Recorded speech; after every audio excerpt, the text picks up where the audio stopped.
Dito na po tayo sa proof of financial capacity, of course. Kailangan po natin ipakita sa immigration na kaya natin suportahan yung travel natin international and financially. Kung meron ba tayong sapat na pera para sa travel natin. So, ayan, kailangan po natin magpakita ng bank certificate and bank statements kapag self-funded. So, ano nga ba itong self-funded? Ito po, ang self-funded po kapag kayo mismo lahat gagastos sa ticket, hotel, and lahat ng travel expenses. Kapag kayo lahat yung gagastos, self-funded po ang tawag dyan. For example, iba yung nag-book ng hotel. So, matatawag na po yan na sponsored.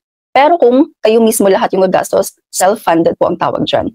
So ngayon, itong affidavit of support, saka po ito hahanapin sa Philippine Immigration kapag sponsored ang travel.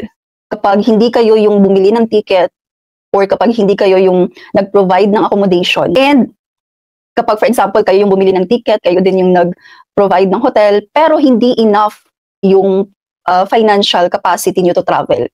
For example, unemployed kayo sa Philippines. So, mas maganda na meron po kayong affidavit of support kasi mataas po yung chance na hahanapin ito sa inyo. Kapag kayo ay unemployed, walang work, walang business, as in wala kayong source of income sa Pilipinas, and hindi kayo yung bumili ng ticket, or merong iba gumastos para sa travel nyo, then kailangan meron po kayong affidavit of support.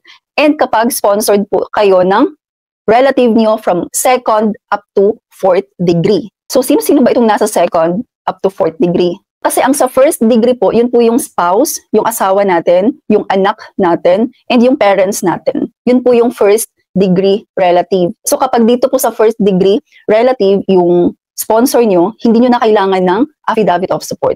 For example, asawa nyo yung sponsor nyo, hindi nyo na kailangan ng affidavit of support. Pero maghanda kayo ng proof of relation sa sponsor nyo. For example, kapag asawa, maghanda kayo ng marriage certificate.